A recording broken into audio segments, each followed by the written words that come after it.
السلام علیکم ورحمۃ اللہ وبرکاتہ۔ ناظرین کرام، صلح حدیبیہ کو اللہ تعالی نے فتح مبین قرار دیا ہے، لیکن یہ اجسام کی نہیں قلوب کی فتح و تسخیر کا معاملہ تھا۔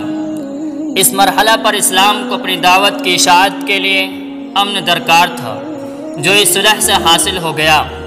دعوت توحید کی وسعت کو دیکھ کر خود قریش یہ سمجھنے لگے تھے کہ ہماری شکست اور جناب محمد رسول اللہ صلی اللہ علیہ وسلم کی فتح ہے۔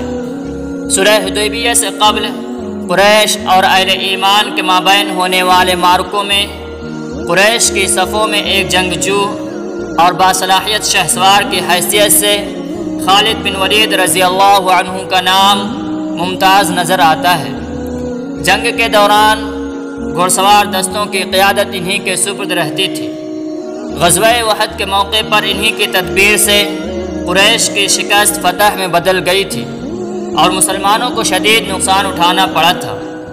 صلح حدیبیہ کے موقع پر بھی قریش نے گھڑ سواروں کا ایک دستہ ان کی زیر کمان نبی اکرم صلی اللہ علیہ وسلم کا راستہ روکنے کے لیے بھیجا تھا۔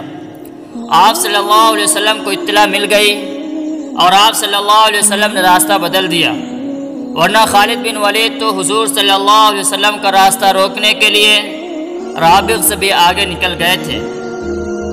حضور صلی اللہ علیہ وسلم نے مسلمانوں کے ساتھ حدیبیہ کے مقام پر قیام کیا۔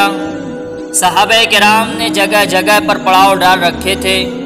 خالد بن ولید کو جب پتہ چلا تو وہ بھی اپنے گھڑ سواروں کے دستہ کے ساتھ پلٹ کر حدیبیہ پہنچ گئے۔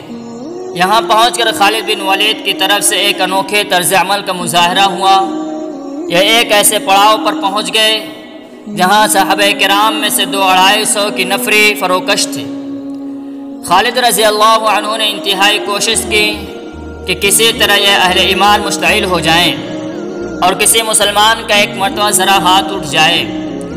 قریش کے کچھ روایات تھیں جن سے انحراف خالد کے لیے ممکن نہ تھا، چونکہ نبی اکرم صلی اللہ علیہ وسلم اور صحابہ کرام رضی اللہ عنہم احرام کی حالت میں تھے اور ان کی قدیم روایات چلی آ رہی تھیں کہ محرم پر ہاتھ نہ اٹھایا جائے۔ اس لیے خالد بن ولید جنگ کی پہل نہیں کرنا چاہتے تھے، لیکن انہوں نے اشتعال انگیزی کی حتی الامکان کوشش کی۔ وہ اپنے گھوڑے لے کر بار بار صحابہ رضی اللہ عنہم کے اس جماعت پر ایسے چڑھ چڑھ کر آئے جیسے ان کو گھوڑوں کے سموں سے کچل دیں گے۔ انہوں نے کئی بار اس عمل کو دہرایا، لیکن جو حکم تھا جناب محمد رسول اللہ صلی اللہ علیہ وسلم کا، صحابہ کرام رضی اللہ عنہم اس پر کاربند رہے۔ نہ کوئی ہراساں ہوا، نہ کوئی بھاگا اور نہ ہی کسی نے مدافعت کے لیے ہاتھ اٹھایا۔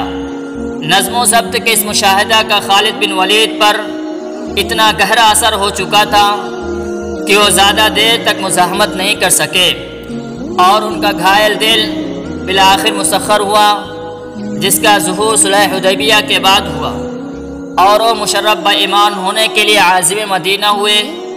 ایمان لانے کے بعد یہی خالد بن ولید سیف من سیوف اللہ قرار پائے۔ حضرت خالد بن ولید رضی اللہ عنہ جب سوئے مدینہ چلے تو راستہ میں حضرت عمر بن العاص رضی اللہ عنہ مل گئے، جو قریش کے ایک اعلیٰ مدبر، شجاع و دلیر اور فنون حرب کے بہت ماہر تسلیم کیے جاتے تھے۔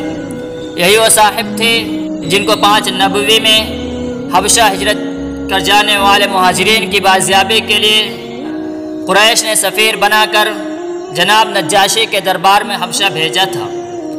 حضرت خالد رضی اللہ عنہ نے دریافت کیا کہ کہاں کا قصد ہے؟ بولے اسلام قبول کرنے کے لیے مدینہ جا رہا ہوں۔ میرے دل نے تسلیم کر لیا ہے کہ محمد صلی اللہ علیہ وسلم اللہ کے رسول برحق ہے اور اسلام اللہ کا نازل کردہ دین ہے۔ حضرت خالد رضی اللہ عنہ نے کہا اپنا بھی یہی حال ہے۔ چنانچہ قریش کے دونوں مایا ناز اور جلیل القدر فرزند بارگاہ نبوی علی صاحبہ الصلاۃ والسلام میں حاضر ہوئے اور دولت ایمان سے مشرف ہوئے، اور اس طرح وہ جوہر جو اس وقت تک اسلام کی مخالفت میں صرف ہو رہا تھا اب اسلام کی محبت اور اس کی اشاعت و توسیع میں صرف ہونے لگا۔ حضرت خالد بن ولید رضی اللہ عنہ اور حضرت عمر بن العاص رضی اللہ عنہ نے دور نبوت اور بعد ازاں دور خلافت صدیقی و فاروقی میں وہ کارہائے نمایاں انجام دیے کہ رہتی دنیا تک بھلائے نہیں جا سکتے۔ اول ذکر کا دنیا کے عظیم ترین جرنلوں میں شمار ہوتا ہے۔ دور صدیقی میں فتنہ ارتداد کی سرکوبی میں انہوں نے ہی فیصلہ کن کردار ادا کیا تھا۔ اسی طرح کسریٰ پر ابتدائی کاری ضرب انہی کے ہاتھوں لگی اور انہی کے ہاتھوں قیصر کی سلطنت میں سے شام کا ملک اسلامی قلمرو میں شامل ہوا اور آخر ذکر مصر کے فاتح ہوئے۔